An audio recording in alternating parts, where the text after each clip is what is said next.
And Jesus said, "There was a man who had 2 sons, and the younger of them said to his father, 'Father, give me the share of property that's coming to me.'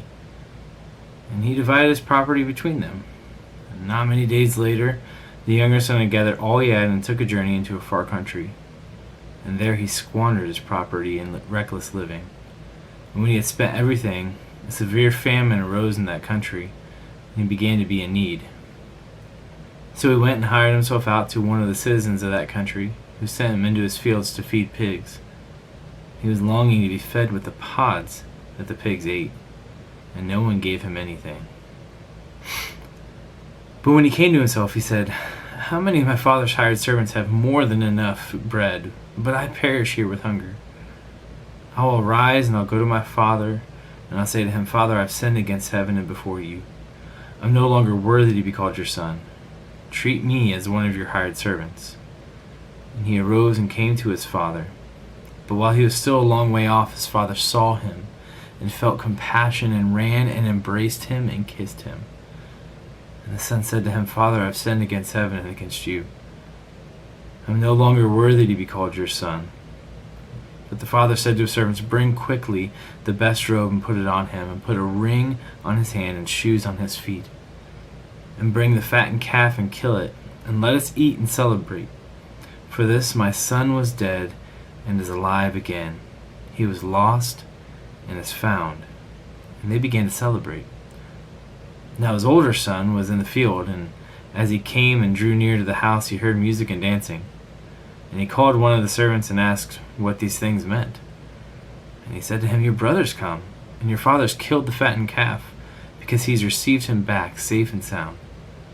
But he was angry, and he refused to go in.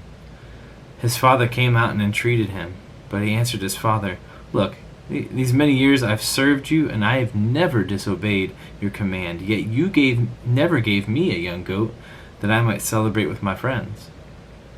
But when the son of yours came, who's devoured your property with prostitutes, you killed the fattened calf for him.' And he said to him, 'Son, you're always with me. All that is mine is yours. It was fitting to celebrate and be glad, for your brother was dead and is alive. He was lost, and now he's found.'" Most of us have read this story. Most of us know it very well. But I want us to kind of walk through this a little bit. The story starts off with this son who is basically telling his father that he wishes he were dead. You see, because he's asking for his inheritance, which would have been given to him when his father passed away. And he's basically saying, "Dad, I wish you were dead now so I could have this. So can I just have it now?" And his father graciously gives it to him. As we know, the son goes out and he spends everything in reckless living. And later on we find out from his other son, more than likely he was spending it on prostitutes. He was living the life that he wanted.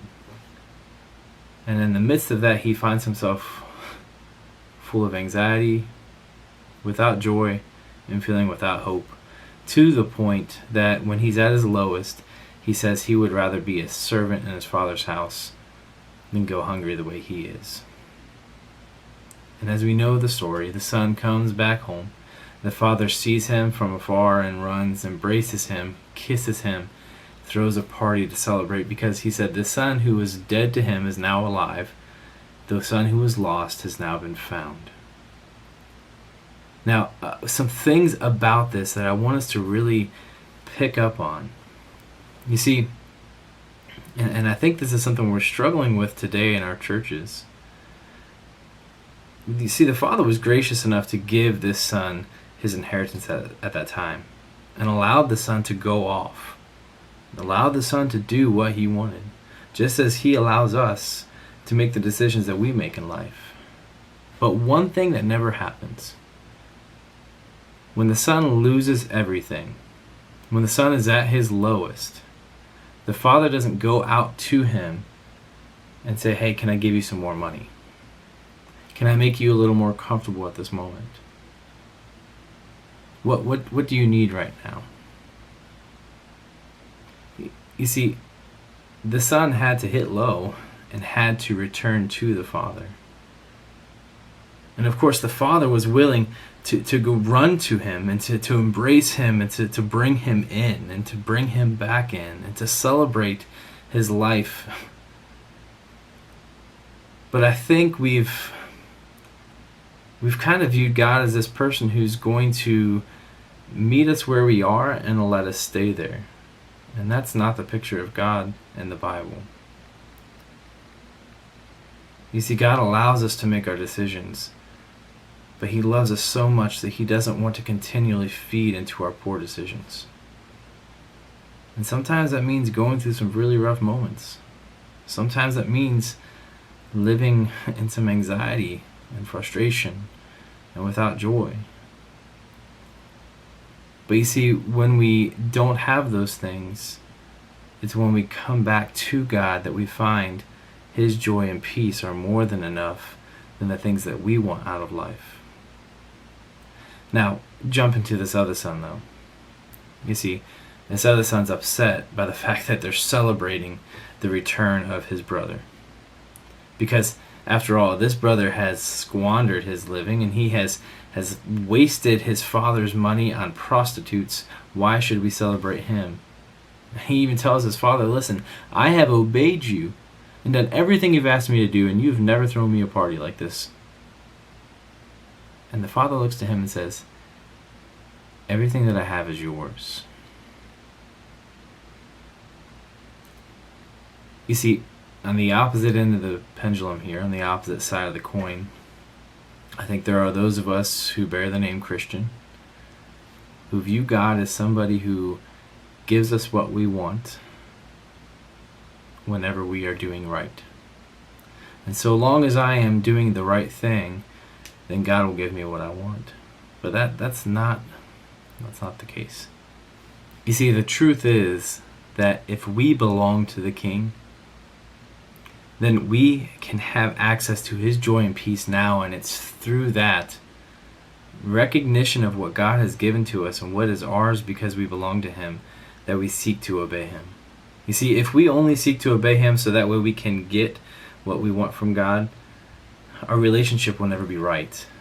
And we will only be upset by those who we see finding joy and peace in God.